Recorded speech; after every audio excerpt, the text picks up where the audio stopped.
an important video about land navigation. We are crossing a 10-mile trail and I will be explaining the knowledge behind it. This time I want to address the topic of distance when dealing with mountains. First of all, forget everything you know about calculating distances on flat areas, especially urban environments. The miles don't go away as easy on mountains as they go when you walk on the street. To be fair though, even if it sounds scary, it is just hiking, but with extra knowledge. But that's the point. A proper hike isn't something simple. There are no shops to resupply, so you better camp near a source of water before going out. We know exactly what trail we will cross beforehand, so we have planned our stops to include natural water sources. Unless it is a desert, then you need to be mindful of how much you are carrying on you to not get depleted. Mountains are the ideal terrain to save yourselves if something bad happens in society. Mastering them is difficult though, but it is worth the trouble. It is difficult to come up here, especially for vehicles. Being up there gives you enough cover and a vast view to witness what is going on all around. By the time anyone manages to come any closer up here, you'll have the freedom to sprint all the way down to a preferable direction. That is why we always run when coming down, in all previous videos. If you want to survive or be part of any operation, walking long distances on difficult terrains is vital. But let's focus on today's topic, understanding what it means to cross long distances and how they look like. Have in mind that 10 miles is the minimum. You may be required to do much more. This is only the first part of a long series of videos addressing the movement of a special operations team. Obviously, we're not dressed in full gear. This day was only a walk in nature among friends, but it was a fine training nonetheless. Now we have reached halfway the distance, and after some rest, we will head back to the starting point. We are hydrating at the local town and recovering our sore muscles, because if we don't drag our bodies back, no one else will.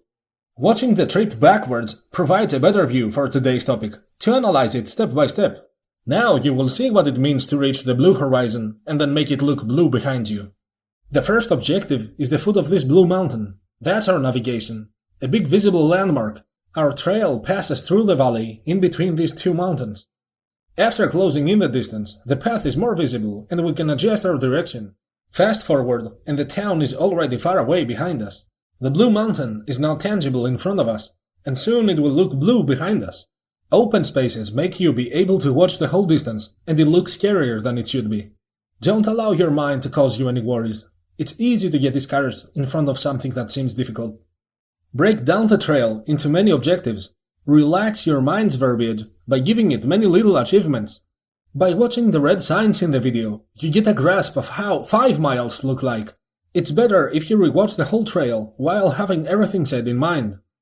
We did it back in summer, and the low vegetation didn't provide any shade for the entire trip, so our endurance was tested.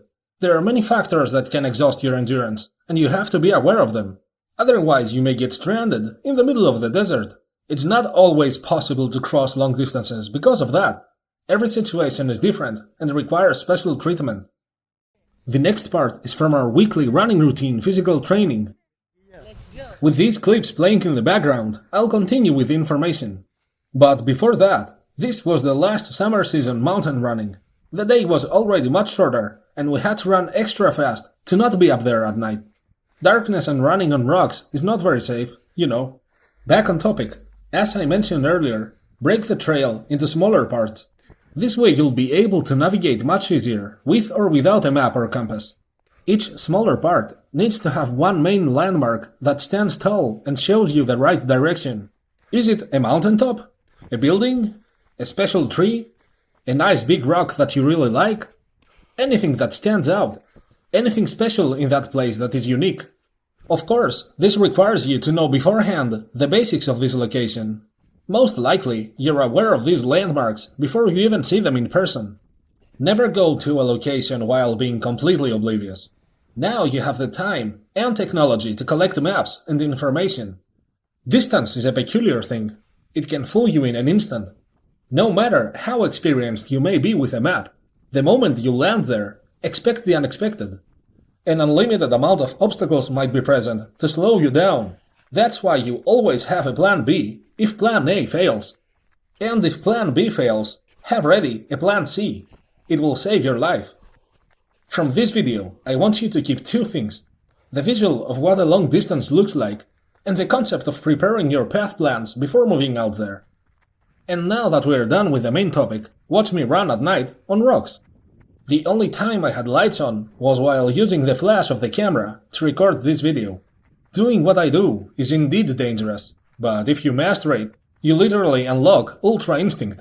That was it, folks. Bye for now.